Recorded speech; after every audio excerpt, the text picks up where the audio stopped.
میرا نام قاسم ہے، میں گاؤں کا رہنے والا ہوں۔ ہم گاؤں کے لوگ بہت ہی سادہ سی طبیعت کے ہوتے ہیں۔ ایک صبح میں گھر سے نکلا اور بھائی کے اسٹور کی طرف چل دیا۔ میری چھٹیاں بھی باقی تھیں، اگلے ہفتے کالج کھلنے والے تھے۔ سوچا کچھ وقت اپنے گھر والوں کے ساتھ گزاروں۔ ہم بھائی بات کر رہے تھے جب ایک فقیر آ گئی جو کہ شکل سے پاگل نظر آ رہی تھی۔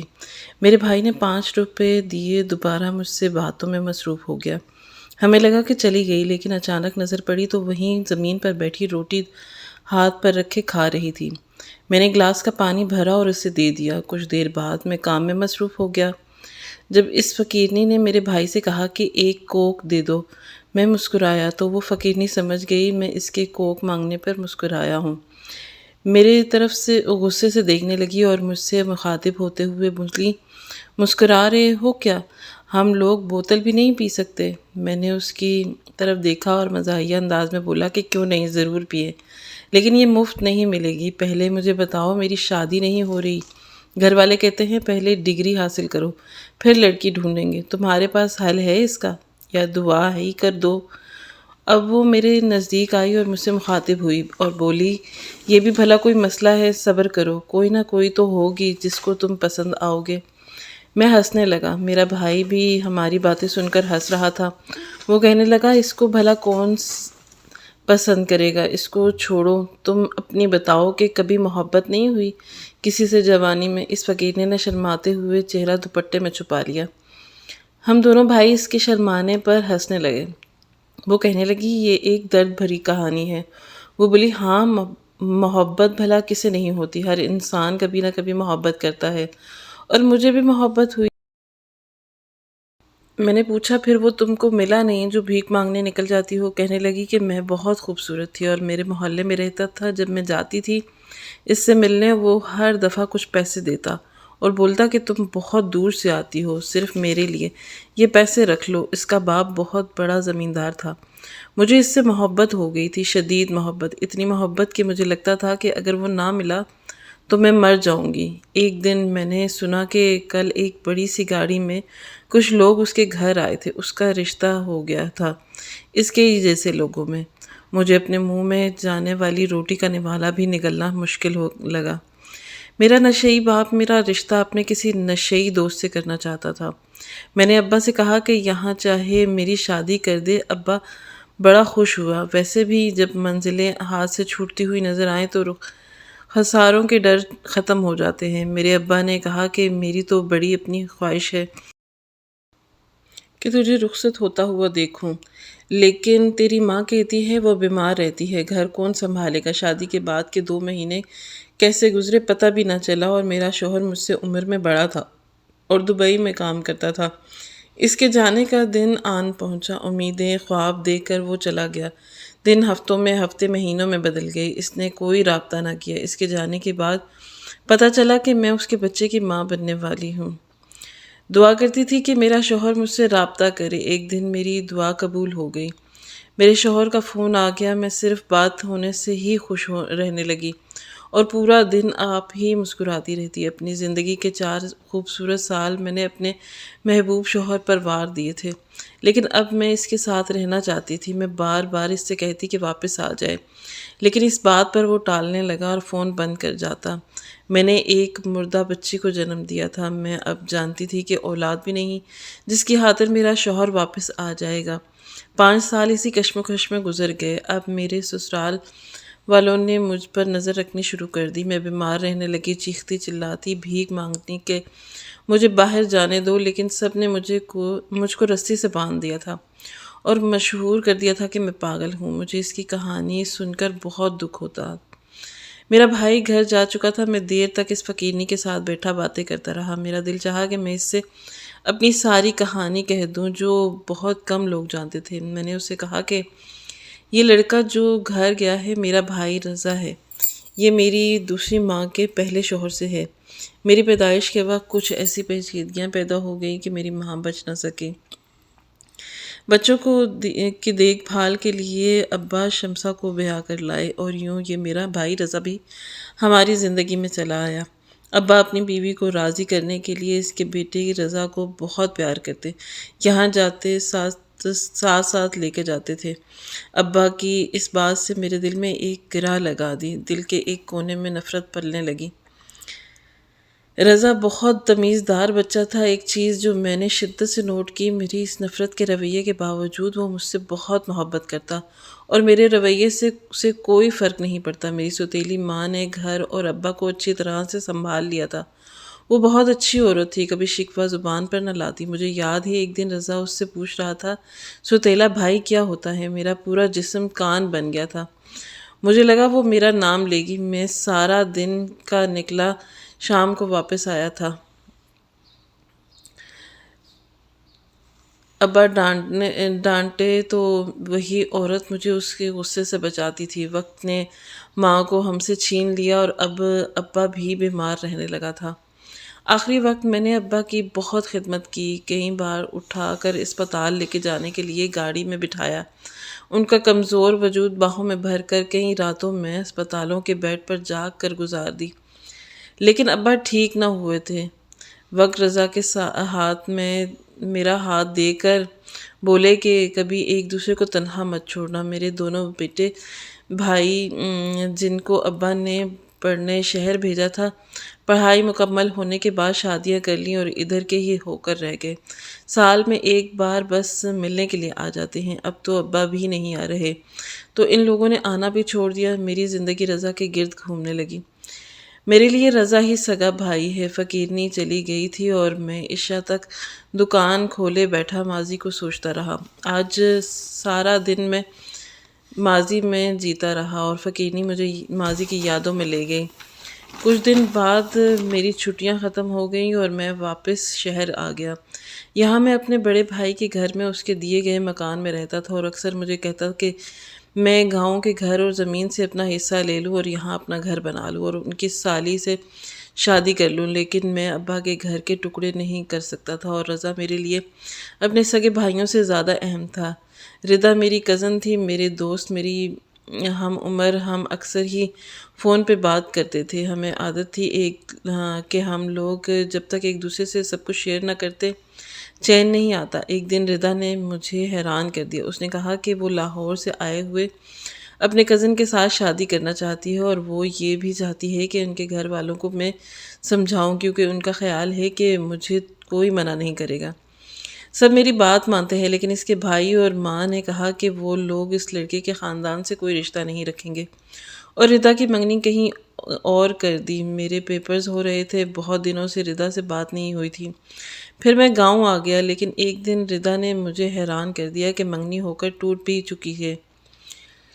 مجھے بہت دکھ ہوا اور میں سب کو مناتا بھی رہا کہ یہاں ردا کہتی ہے وہیں منگنی کر دو، لیکن کسی نے بھی اس کی بات کو سیریس نہ لیا۔ میں نے لاہور میں تعلیم مکمل کی تھی، FSC کا امتحان اتنے اچھے نمبروں سے پاس کیا، میڈیکل کالج میں داخلہ مل گیا اور ڈاکٹر بن گیا۔ ڈاکٹر بننے کے بعد میں باہر نہیں گیا۔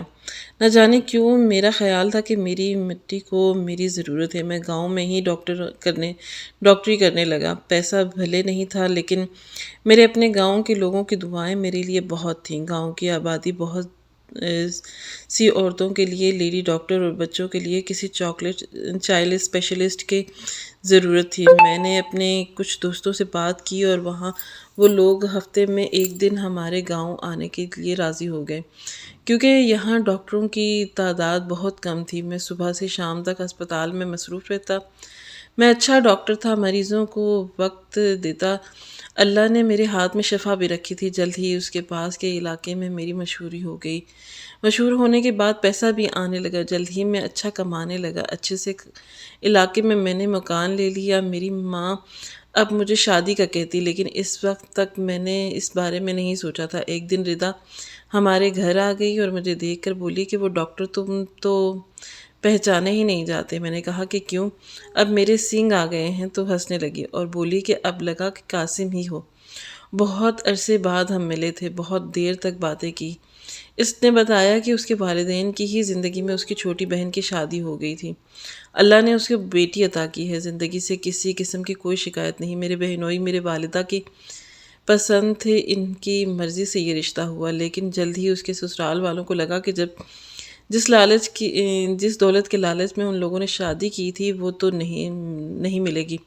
وہ لوگ کاروبار کے نام پہ کبھی 1 لاکھ اور کبھی 2 لاکھ روپے مانگنے لگے۔ ایک بار تو حد ہی کر دی، 10 لاکھ مانگ لیے۔ والدین تو تھے نہیں جو ان سے پوچھتے، میرا بھائی چھوٹا تھا اور میری چلتی نہیں تھی۔ میں ان سے سوال کرتی تو میرا کردار پہ بات کرتے کہ چھوٹی کی شادی کر دی اور خود تم والدین کی دولت پہ سانپ بن کر بیٹھ گئی ہو۔ ردا نے کہا کہ وہ اب گاؤں میں رہے گی، اسے شہر میں نہیں رہنا۔ ردا کی بات سن کر میں تھوڑا گھبرا سا گیا۔ یہ تو مجھے پتا تھا کہ ردا کے وہ اپنے فیصلے خود ہی کرتی ہے، لیکن ہمارے گھر میں رہنا یقیناً مشکل تھا۔ گاؤں کے لوگ باتیں کرتے، یہاں ابھی تک کزن کو بھی اس طرح کھلے عام مذاق تک کرنا معیوب تھا۔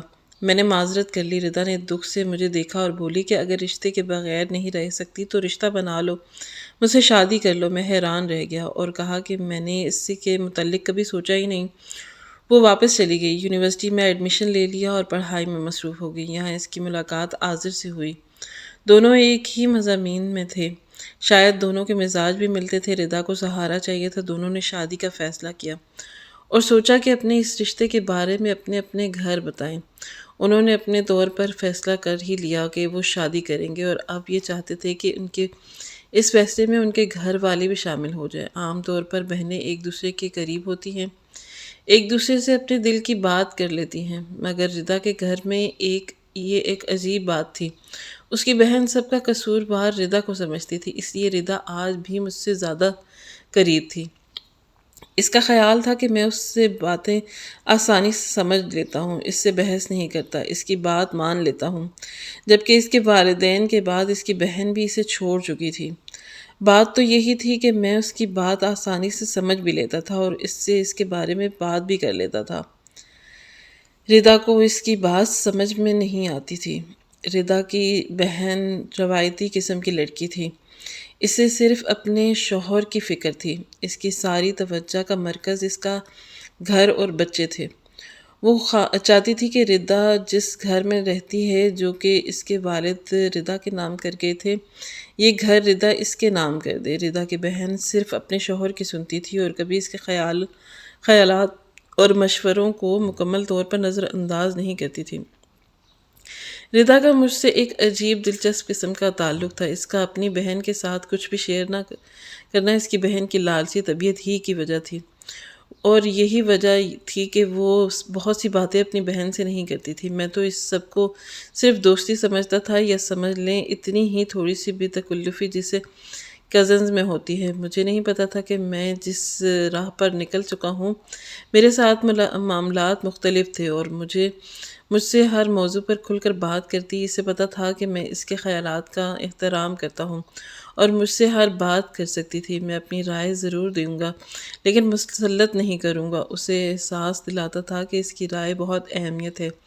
یہی وجہ تھی کہ وہ جو کہتا تھا ردا آنکھیں بند کر کے بھروسہ کر لیتی تھی۔ ایسا بھی ہوا کہ میری توقع کے خلاف اس نے میری بات مان بھی لی تھی اور گھر کا آدھا حصہ اپنی بہن کو دے دیا، حالانکہ اس پہ صرف ردا کا حق تھا، کیونکہ اس کے والد اپنی زندگی میں ہی یہ گھر ردا کے نام کر گئے تھے۔ ردا کے لیے میرے جذبات بدل چکے تھے۔ اب میں جب تک اسے دیکھ نہیں لیتا تھا، مجھے لگتا تھا کہ میری زندگی بے معنی ہے۔ میں 5 گھنٹے کا سفر کر کے بھی اس کے پاس پہنچتا۔ جب مجھے پتا چلا کہ وہ ایک لڑکے میں دلچسپی لے رہی ہے جو میں اس کا کلاس فیلو ہے، جیلسی سمجھیں یا کچھ اور بات، مجھے برداشت نہیں ہوئی اور میں نے ردا کو پرپوز کر دیا۔ وہ پہلے بھی ایک بار خود مجھے شادی کا کہہ چکی تھی، اس لیے ہم نے سوچ لیا تھا کہ ہم دونوں ایک دوسرے کو سمجھتے ہیں اور ایک دوسرے کو پسند بھی کرتے ہیں، تو بہتر ہے نکاح کر لیں۔ میں نے ردا سے کہا، مجھ پر بھروسہ کرو، میں زندگی میں کچھ نہ کر سکا تو لیکن تمہیں کبھی تنہا نہیں چھوڑوں گا۔ ردا نے کہا کہ اسے کبھی بھی وعدے کی ضرورت نہیں ہے، اسے مجھ پر بھروسہ ہے، لیکن ایک بار میں نے اس کلاس فیلو سے ملنا چاہتا تھا جو چپکے سے میری ردا کو مجھ سے چھین لیتا اگر میں وقت پہ نہ پہنچتا، اور وہ ویسا ہی تھا جیسے پنجاب کے امیر گھرانوں کے بچے ہوتے ہیں۔ سچی بات تو یہ تھی کہ اگر خوبصورتی کی کوئی اہمیت ہوتی تو میرے مقابلے میں وہ یقینی طور پر بہت زیادہ خوبصورت تھا۔ وہ ایک پرکشش شخصیت کا مالک اور ایک وجیہ انسان تھا۔ خاندانی دولت نے اس کی ذات میں خود اعتمادی بھی بھر دی تھی۔ آذر کا تعلق شہر کے کافی مشہور خاندان سے تھا وہ ہمارے مقابلے میں بہت زیادہ امیر لوگ تھے۔ میں ایک معمولی سا ڈاکٹر تھا۔ ہماری زندگی بہت سے انسانوں کے مقابلے میں بہت خوشحال تھی، مگر ان کا شمار امیر ترین لوگوں میں ہوتا تھا۔ لیکن بیوی صابر شاکر ہو تو دولت معنی نہیں رکھتی، اور پھر ایک خوبصورت دن میں اور ردا شادی کے بندھن میں بندھ گئے۔ میری زندگی ہی بدل گئی۔ ردا کی محبت نے مجھے بدل کر رکھ دیا۔ مجھے فخر تھا اپنی شریک حیات پہ۔ اس نے ہمیشہ مجھے سمجھا، ہمیشہ میرا ساتھ دیا۔ لیکن زندگی میں ہمیشہ خوشیاں نہیں رہتی، ایسے ہی غم بھی مستقل نہیں ہوتے۔ شادی کے 5 سال بعد میری بیوی بچوں کا ایکسیڈنٹ ہو گیا۔ یہ صدمہ میرے لیے اتنا بڑا تھا کہ میں اپنا آپ بھول گیا اور خود کو دنیا سے الگ کر لیا۔ میری ذہنی حالت ایسی تھی کہ میں آپریشن تک نہیں کر سکتا تھا۔ اس لیے میرے ساتھ ڈاکٹرز نے مجھے کہا کہ میں کچھ دن گھر پر رہوں۔ انہی دنوں رضا نے کہا وہ شادی کر رہا ہے۔ لڑکی بہت اچھے خاندان سے تھی۔ مجھے ایک طرح سے خوشی بھی ہوئی کہ رضا کی شادی ایک اچھے دولت مند خوشحال گھرانے میں ہو رہی تھی، مگر دوسری جانب میں پریشان بھی تھا کہ میں اس طرح کے رشتوں کے مسائل بھی عجیب ہوتے ہیں، کہیں میرا بھائی بھی میری طرح رشتوں کے آزمائش میں نہ پڑ جائے۔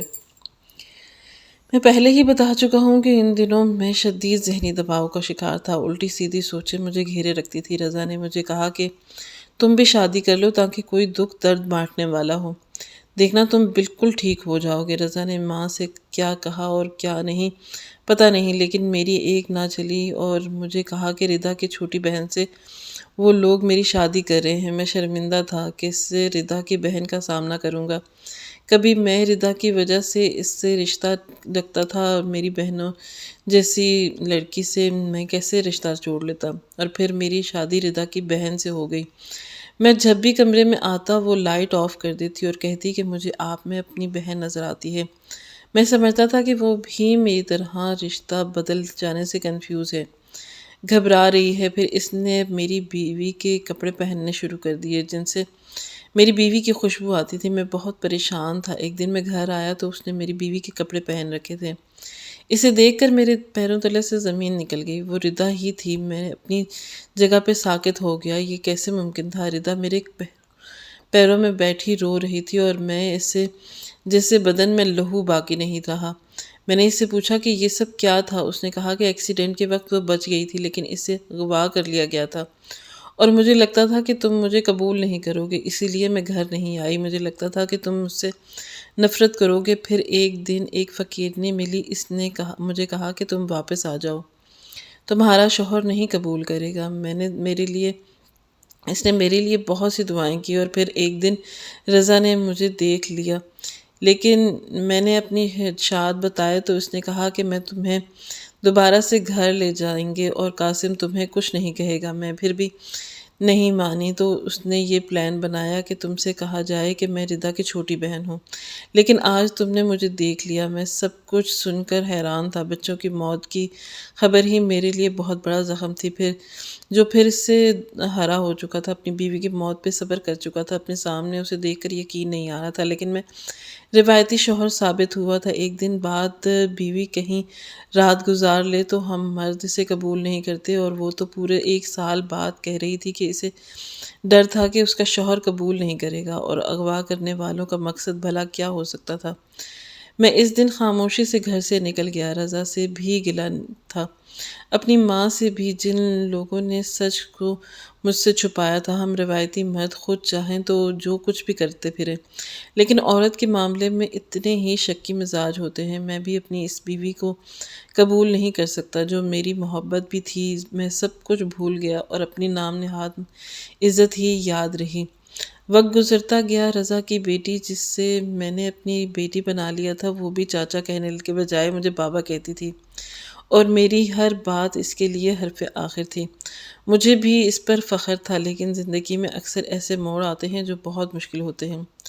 مجھے پتہ چلا تھا کہ وہ اپنے کسی کلاس فیلو کو پسند کرنے لگی، لیکن میں نے پہلی بار یہ محسوس کیا کہ مجھے ایک بار اس سے بات کرنی چاہیے۔ حالانکہ زندگی میں جب مجھے کسی کی سننا بھی تھی تب میں خاموش رہا، اور اب ایک لڑکی جو میری بھتیجی تھی، میری بیٹی تھی، اس کی محبت میری اور اس عورت کی محبت سے جیت گئی تھی جو میری بیوی تھی، جو میرے نام پہ اس گھر میں رہ رہی تھی، لیکن میں اس سے کوئی رشتہ نہیں رکھتا تھا۔ میری بیٹی جب چھٹیوں پر آئی تو میں نے اسے اپنے خدشات سے آگاہ کیا تھا۔ اس نے میری باتیں سنی، پھر ہنس دی۔ مجھے ایسا لگا کہ جیسے اس کی ہنسی میں کچھ چھپا ہے۔ تھوڑی دیر پریشانی رہی جسے وہ چھپانے کی کوشش کر رہی تھی، لیکن اس نے اعتماد سے کہا کہ نہیں بابا، ایسا کچھ نہیں ہے۔ جب میں نے اسے اپنی قسم دی اور کہا کہ میں اس کی زندگی کا یہ فیصلہ اس سے پوچھ کر کروں گا، بے فکر رہے، تو اس نے مجھے سب بتا دیا۔ کاش یہی جملہ میں نے 10 سال پہلے اپنی بیوی سے کہا ہوتا تو آج ہم دونوں ایک چھت تلے اجنبی نہ ہوتے۔ میری بیٹی نے کہا کہ اسے یاسر سے محبت ہے اور بڑا بھروسہ ہے، بڑی ہم آہنگی ہے ہم دونوں میں، ہمارا مزاج، ہماری سوچ، ہمارے خیالات سب ایک جیسے ہیں۔ میں خاموش ہو گیا تھا۔ والدین اور کیا کر سکتے ہیں؟ آج کل بچوں کو صرف کہا جا سکتا ہے، سمجھایا جا سکتا ہے، ان کے سمجھ میں آ جائے تو آ جائے، مگر نہ جانے کیوں مجھے بھروسہ تھا کہ میری بیٹی کے ساتھ اچھا ہی ہوگا۔ یقیناً وہ جو کچھ کر رہی ہے سمجھ بوجھ کر کر رہی ہے۔ وہ سمجھدار لڑکی ہے، کبھی بھی اس نے مجھے مایوس نہیں کیا۔ وہ ٹھیک فیصلہ ہی کرے گی، لیکن میں یہی سب اپنی بیوی کے لوٹ آنے کے بعد بھول گیا کہ وہ خوشی سے اغوا کاروں کے ساتھ نہیں گئی تھی۔ کاش میں تب یہ بات سمجھ سکتا۔ پھر یاسر کے گھر والے ہمارے گھر آئے، ایک رسمی سی منگنی کی تقریب ہوئی اور ہم سب لوگوں نے یہ سوچ اور سمجھ لیا کہ ہماری بیٹی کا فیصلہ ٹھیک ہوگا، اور وہ بیاہ کر اپنے گھر چلی گئی۔ وقت بدل گیا تھا۔ 21ویں صدی کے بچے ہم سے زیادہ سمجھدار ہوتے ہیں۔ وقت اس کے ساتھ میں ہوتا ہے، اپنا اچھا برا سمجھ لیتے ہیں۔ یہ طے ہوا کہ شادی 1 سال کے بعد ہم جب دونوں اپنی تعلیم مکمل کر لیں گے تو ہوگی۔ ہم لوگوں نے اپنے طور سے شادی کی تیاریاں شروع کر دی تھی۔ ایک دن خبر آئی کہ یاسر کی والدہ کی طبیعت خراب ہے اور یاسر اپنے گھر چلا گیا ہے، کیونکہ اس کی والدہ نے اس سے ملنے کی خواہش کی ہے اور وہ ان کا بڑا بیٹا تھا اور فوراً ہی روانہ ہو گیا۔ 4 دنوں کے بعد یاسر کا فون آیا کہ وہ بھی آ رہا ہے۔ میری بیٹی سے کہا کہ تیار رہے، میری والدہ اپنی ہونے والی بہو سے ملنا چاہتی ہیں۔ ان کی خواہش ہے کہ وہ اسے دیکھ لیں، نہ جانے کب اس کا انتقال ہو جائے، اور مرنے سے پہلے وہ اپنے بیٹی کی دلہن کو دیکھنا چاہتی ہیں۔ مجھے پوچھا تو میں نے اجازت دے دی۔ نہ بھی دیتا تو وہ ضرور جاتی، کیونکہ ایک دوسرے پہ اب اتنا تو حق ہم بڑے دے ہی چکے تھے، لیکن اپنی بیٹی سے کہا کہ یاسر سے کہو لوکیشن سینڈ کر دے، میں خود تمہیں لے چلتا ہوں۔ وہاں جا کے عجیب سی صورتحال ہو گئی۔ یاسر کی والدہ کی حالت بہت نازک تھی اور ان کی آخری خواہش یاسر کی شادی تھی۔ ہم لوگوں نے ان کے سامنے سادگی سے دونوں کا نکاح کر دیا۔ یاسر کے بڑے خاندان اور بڑے گھر میں ہماری بڑی خاطر مدارت ہوئی۔ یاسر کے گھر والوں نے مجھ کو اور اپنی بہو کو بہت عزت دی اور ان کے ساتھ رہ کر مجھے بھی بہت اچھا لگا۔ میں نے بہت خوش تھا کہ میری بیٹی کی شادی اچھے گھرانے میں تھی۔ سسرال میں 1 دن رہنے کے بعد میری بیٹی واپس آ گئی، لیکن اپنے سسرال کے عمارت اور دولت کے قصے اس کی زبان پہ تھے۔ شہر کے بڑے مہنگے علاقے میں بہت بڑی جگہ اس کا بنگلہ تھا، جہاں پورا خاندان رہتا تھا۔ وہ لوگ ہماری حیثیت سے کہیں بڑھ کر تھے۔ ہمارا خاندان پڑھے لکھے لوگوں کا خاندان تھا۔ رضا نے مجھے کہا کہ تم نے غلط فیصلہ کیا ہے، رشتہ داری اپنے جیسے سے کرنی چاہیے، لیکن میں نے اس سے بھی یہ بات چھپا لی کہ یہ ہماری بیٹی کی خواہش تھی۔ کتنی عجیب بات تھی، مجھے جیسا روایتی مرد جسے غیرت سب سے مہنگی لگتی تھی وہی سب کچھ کر رہا تھا۔ بیٹی کی سادگی سے رخصتی کر دی اور اتنے بڑے فیصلے پر کسی سے پوچھا بھی نہیں۔ 2 ماہ بھی نہیں گزرے تھے کہ جب ایک دن میری بیٹی نے فون کر کے بتایا کہ اس نے یاسر سے رشتہ توڑ دیا ہے، طلاق لے لی ہے۔ میں زندگی میں دوسری بار اس حالت میں تھا۔ میرے پیروں تلے سے زمین نکل گئی۔ میری بیٹی رشتہ توڑنے پر مجھ پہ گئی تھی، رشتوں کو ایسے توڑتی تھی جیسے کھلونے۔ میں بھی یہی کرتا تھا۔ میں نے اس سے پوچھا تھا اتنا بڑا فیصلہ کیسے کر لیا آخر؟ کہنے لگی کہ سب ٹھیک تھا اور ٹھیک نہیں تھا، نہیں بھی تھا۔ اس نے سنجیدگی سے جواب دیا کہ پیسہ سب کچھ نہیں ہوتا۔ یاسر مجھے کمتر سمجھتا تھا، ٹھیک اس لیے ہے کہ میرے لیے بھی یہی اچھا ہے۔ یاسر اس رشتے کو بوجھ سمجھتا تھا، پھر بھی چاہتا تھا کہ میں اس کے ساتھ اس رشتے کو گھسیٹتی رہوں، جو میرے لیے ممکن نہیں ہے۔ اس لیے ساری عمر پریشانی گزرنے سے بہتر یہی ہے کہ ہم دونوں جلد ہی ایک دوسرے کو اللہ حافظ کہہ دیں۔ لیکن یاسر کو اس حق مہر کی بھی فکر ہے جو اسے مجھے دینا پڑے گا۔ میں سوچ رہا تھا کہ میری بیٹی واقعی میرے جیسی ہے، مجھے بھی رشتے کو گھسیٹنا نہیں آتا تھا کچھ دن بعد میری بیٹی گھر آ گئی تھی۔ جتنی جلدی میں رشتہ جڑا تھا اتنی ہی جلدی میں ٹوٹ بھی گیا۔ میری بیٹی کے چہرے پر بڑھتی ہوئی پریشانی کے ساتھ میرے اندر نہ جانے کیوں ایک درد کی لہر سی دوڑ گئی۔ میں کیسے باپ تھا، بیٹی اجڑ چکی تھی اور میں نے بے بس تھا۔ میں نے اس سے پوچھا، رضا بھی آ چکا تھا، میری بیوی ردا بھی وہیں پر تھی۔ عام حالات میں وہ میرے سامنے نہیں آتی تھی، لیکن اس وقت سارے گھر والے اس خبر پر حیران اور پریشان تھے۔ میری بیٹی نے کہا کہ مجھے اس بات کے لیے معاف کر دیں۔ میرے اس فیصلے کے بعد رشتہ داروں میں جو بے عزتی ہوگی وہ میری وجہ سے آپ لوگوں کی سہنا پڑے گی۔ ایک اچھے رشتے کو میں اپنی مرضی سے خود ہی توڑ رہی ہوں، جس کا مجھے احساس ہے کہ آپ لوگوں کو بھی میرے سسرال والے اچھے لگے تھے۔ یاسر بھی مجھے بھی اچھا لگا تھا، شاید وہ اچھا بھی ہو، محبت کرتا تو پیسہ عام تھا، لیکن زندگی صرف محبت کے ساتھ نہیں گزاری جا سکتی۔ یاسر کانوں کا کچا انسان ہے، مجھ پہ شک کرتا ہے۔ میری کسی کلاس فیلو کا کال آ جائے تو میرے سسرال والے نمبر دیکھتے ہیں۔ یاسر کو لگتا ہے کہ اس کے گھر کی عورتیں بہت باکردار اور حیا والی ہیں، جبکہ میں آزاد ماحول کی لڑکی ہوں۔ میری سمجھ میں نہیں آتا کہ ان گھروں کی مائیں اپنی بچوں کی کسی تربیت کرتی ہیں، کیسے دیکھتی ہیں کہ ان کے نہ کوئی اصول ہے اور نہ ہی کوئی ایمان، کیسے زندگی گزارتے ہیں۔ یہ لوگ دقیانوسی سوچ رکھتے ہیں، بڑے گھر میں رہنے کے بعد بھی ان کی سوچ نہیں بدلی۔ ابھی بھی وہ لوگ پرانی سوچ رکھتے تھے، اور میں سوچ رہا تھا کہ میری بیٹی کو پتہ چل جائے کہ سوچ کا تعلق بڑے گھر یا چھوٹے گھر سے نہیں ہوتا۔ ایسا تو میں اپنی بیوی کے لوٹ آنے کو قبول نہیں کیا، جو اب بھی مجھے دیکھتی تو نظریں جھکا لیتی تھی، جسے مجھ سے اتنی محبت کہ آج تک میرے اس رویے کے بعد بھی مجھے چھوڑ کر نہیں گئی۔ میری بیٹی گھر آ گئی تو مجھے لگا تھا کہ میں سوچتا تھا کہ عورتیں کتنی مجبور ہوتی ہیں، مرد حاکم ہیں، لیکن میری بیٹی نہ تو مجبور تھی اور نہ ہی بے بس۔ اس نے جس سے محبت کی تھی اسے اپنے گھر والوں سے الگ کرنا چاہتی تھی، اور یہی بات اس کے شوہر کے لیے مشکل تھی، اور سسرال والوں کی پابندیاں اور کس برداشت کرتی، جبکہ میں آج تک اس پہ کوئی پابندی نہیں رکھی تھی۔ میری بیوی نے میری بیٹی کو سمجھایا کہ وہ غلط کر رہی ہے، گھر ایک بار بنتا ہے، دوبارہ نہیں۔ لیکن میری بیٹی کو ہر وہ انسان پرانی سوچ کا لگتا تھا، اسے سمجھاتا تھا۔ انہی دنوں میری بیوی بیمار ہو گئی۔ میں اس سے بات ضرورت کی حد تک ہی کرتا تھا۔ اس دن میں اسپتال ایمرجنسی وارڈ میں آئے مریض کے آپریشن میں مصروف تھا۔ جیسے ہی باہر نکلا میرے فون پر 20 مس کالز آ گئیں۔ میں نے گھر فون کیا تو پتہ چلا کہ میری بیوی کو ہارٹ اٹیک ہوا ہے اور اسے قریبی ہاسپٹل میں لے گئے ہیں۔ اس دن پہلی بار میں نے سوچا کہ اگر ردا نہ رہی تو کیا ہوگا۔ میرے اندر کا روایتی شخص ایک بار پھر اپنے مفاد کی خاطر ہی فکر مند تھا۔ ظاہر ہے بیوی سے زیادہ کون ہو سکتا ہے جو آپ کا خیال رکھتا۔ ردا مجھ سے چاہے بات نہیں کرتی تھی، میرے سر درد کی وجہ سے دور ہی تھی، لیکن میری ہر ضرورت کا اسے خیال تھا۔ ایسا نہیں ہوا تھا کہ میرے اٹھنے سے پہلے ناشتہ نہ بنا ہو، کپڑے نہ استری ہوں۔ میں اس سے محبت کرتا تھا جو کہیں بہت پیچھے رہ گئی تھی، لیکن اب اس کی عادت ہو چکی تھی، اور عادت محبت سے زیادہ خطرناک ہوتی ہے۔ میں اپنی بیوی کے پاس پہنچا تو ڈاکٹرز نے ایمرجنسی میں لے جا چکے تھے۔ کچھ دیر بعد ڈاکٹر نے بتایا کہ اس کی حالت بہت خراب ہے، دوا کی نہیں دعا کی ضرورت ہے۔ سب گھر والے دعائیں کر رہے تھے۔ میں نے اس دن یہ بھی جانا کہ میں ایک ڈاکٹر ہو کے اپنی ہی بیوی کی بیماری سے بے خبر تھا۔ پتہ نہیں کب سے اس کا دل کا مسئلہ تھا۔ ڈاکٹر باہر آئے تو میرے دل کی دھڑکن۔ اس دن میں نے سوچا کہ قاسم، محبت سو ضرور گئی تھی لیکن مری نہیں تھی۔ تمہیں آج بھی ردا سے محبت ہے۔ اگر محبت نہ ہوتی تو اس کے لوٹ آنے اور سب سننے کے بعد تم اسے آگے بڑھ جاتے اور دوسری شادی کر لیتے، لیکن تم بھی اس سرد جنگ میں ساتھ تھے۔